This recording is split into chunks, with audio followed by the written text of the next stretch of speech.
Metaphor ReFantazio is shaping up to be 2024's most anticipated JRPG, and unlike Shin Megami Tensei and Persona, Metaphor will be starting anew as Atlus's third pillar.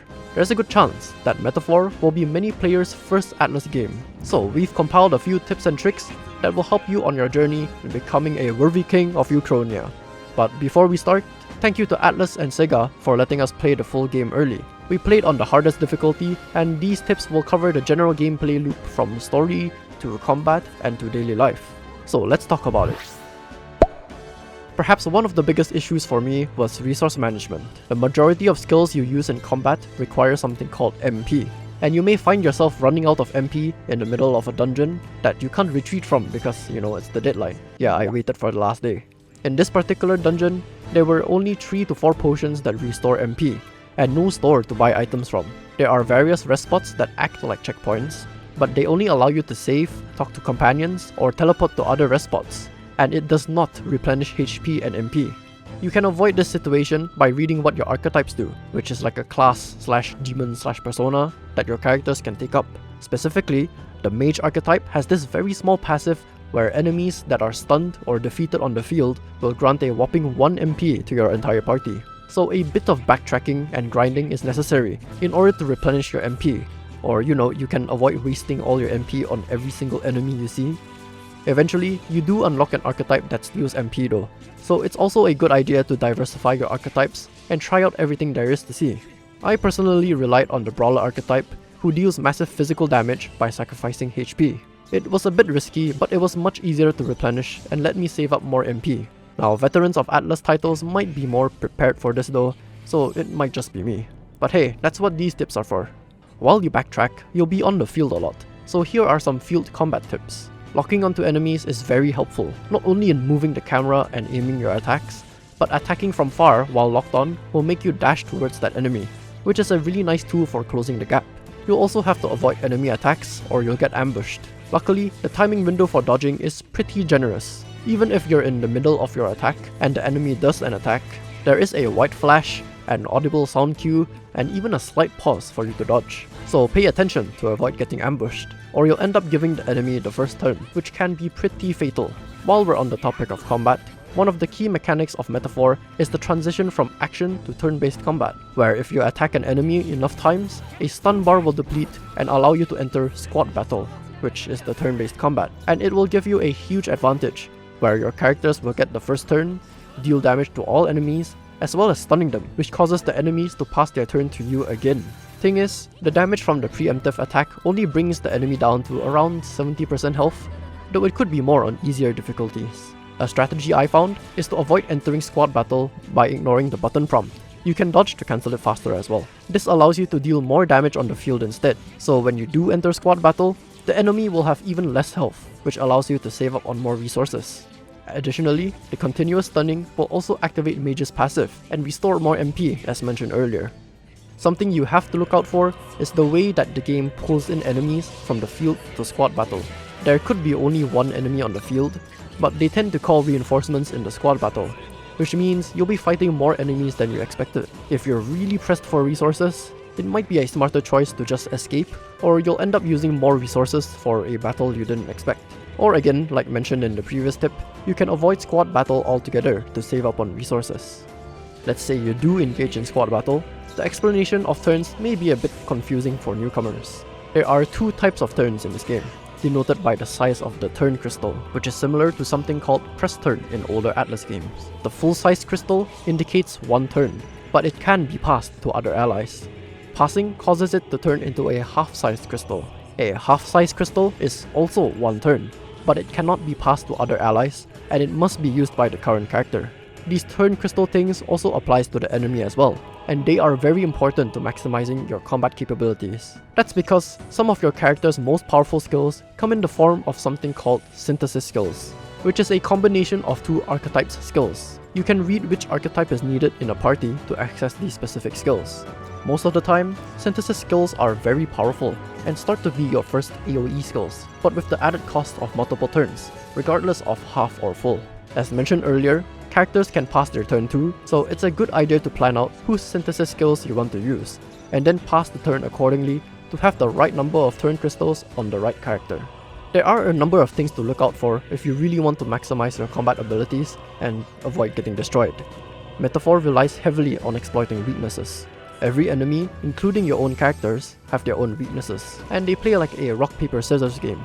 The most common ones are the attack types like strike, pierce, and slash, along with the various elements. Striking a weakness will only use up half of the turn crystal, so it's like reducing the cost of that turn by half, though it must be used by the current character. For synthesis skills that use 2 turn crystals, striking a weakness will half its cost, meaning you have 2 half-turn crystals remaining, which is literally 2 extra turns, and you can imagine that's quite powerful. Despite the emphasis on weaknesses, you won't really know an enemy's weakness until you try an attack. A strategy we found is to make use of the quick retry feature that quickly resets the battle to the first turn, and it allows you to test out various attacks to check out their weaknesses and then retry for the most optimal battle, because the info about weaknesses will be saved.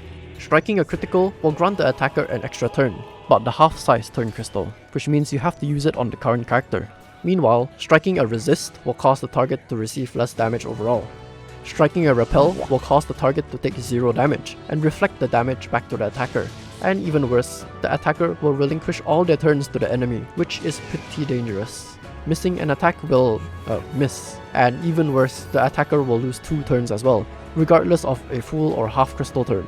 You will inevitably encounter all of these effects, and it's a good idea to pay attention to them, as they can be very useful but also very detrimental, because the enemy can take advantage of all of these effects as well.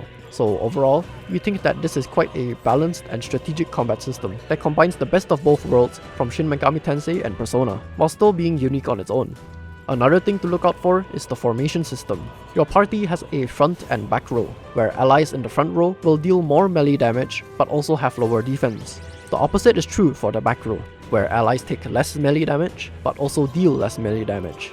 The formation doesn't seem to have an effect on magic attacks though, so putting your magic focus archetypes in the back row can greatly increase their survivability. Some enemies will have dedicated attacks to the front or back row, which is shown by a prompt in advance, and most of the time, these attacks are basically a guaranteed one-shot. At least that's the case on the hardest difficulty. So pay attention to attacks, and change up your allies' formation accordingly to fully maximize the damage and defense of formations. As mentioned briefly earlier, rest spots are available across dungeons as a checkpoint. Occasionally, there will also be a cat that acts like a rest spot. These are the only points you can make a save in dungeons, aside from the entrance, so watch out because save spots are rather scarce in dungeons. Outside of dungeons though, you can save in cities or any safe place. When you're outside of dungeons, you'll be going through the daily life section of Metaphor, which is a staple of many Atlas titles. One thing that's also consistent is the fact that you'll probably be broke and have no money. Unlike Persona, where you can get a job, you'll have to work hard for this money, which is mainly earned by doing side quests or a lot of combat. But you should hold on to your money for a specific day called Idol's Day. You see, shop items are pretty damn expensive, but every Idol's Day, which is like Sunday I think, every single shop will have a massive discount, which is around 20%. Aside from that, you can also convert money.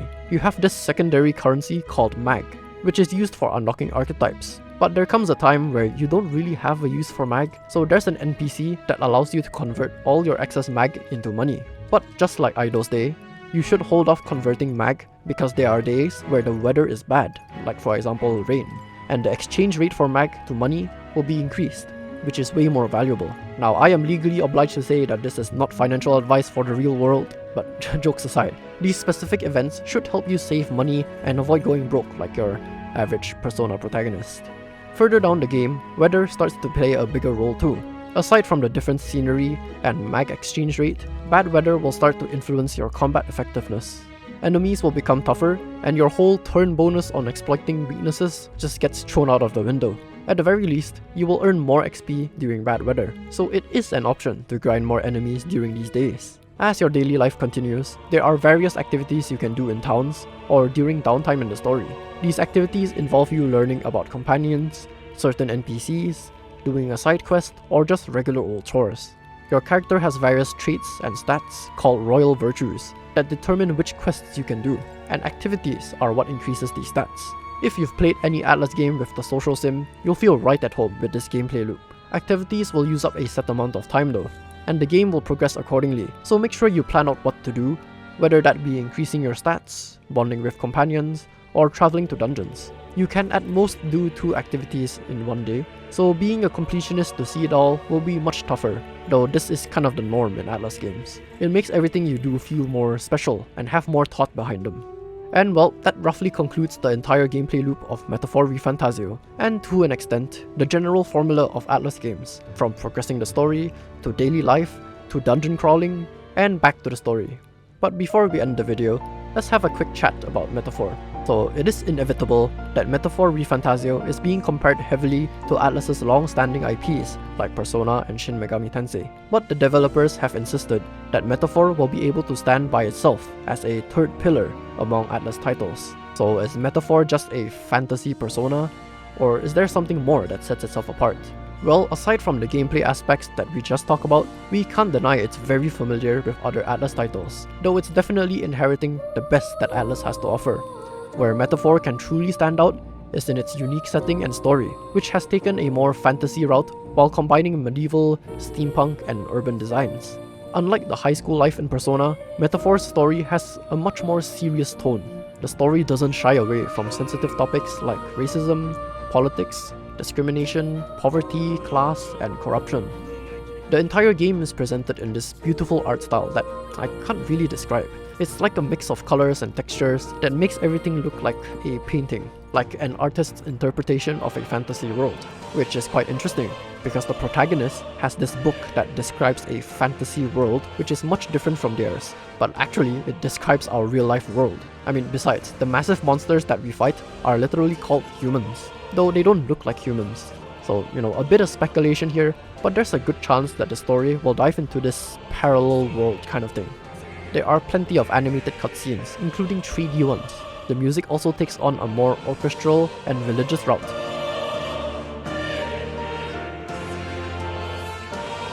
Compared to the jazz you see in Persona or the electronic music in Shin Megami Tensei. The most notable difference gameplay-wise is definitely the hybrid of action and turn-based combat, where other Atlus titles are known for their turn-based combat instead. It draws a lot of inspiration from Shin Megami Tensei with its press turn mechanic and demons, and personas in the form of archetypes. Overall, the combination of both games and the new addition of action combat makes Metaphor's combat stand out among the already established titles. But the biggest personal impact for me was the sense of journey through the world, especially when the party unlocked their mobile base called the Gauntlet Runner. Something about setting off on a multi-day long journey to various cities with you and your companions, it just felt very homey or relatable and humbling. In conclusion, Metaphor ReFantazio definitely inherits that Atlus DNA for its gameplay loop and mechanics from Shin Megami Tensei, Persona, and even some older titles. That said, the formula Atlus has created is loved by many, and the popularity of their games among fans is a testament to that. So inheriting this tried and true formula is certainly a positive, though where Metaphor can truly set itself apart is in its setting, characters, and new story direction. But for that, we'll just have to wait and see where Metaphor will take us. Anyway, we hope these tips and tricks helped you a little, especially if you're new to Atlus's formula. If you have any tips, whether from Metaphor or other Atlus titles, feel free to share it with everyone below. And with that said, make sure you subscribe for more future videos just like this one.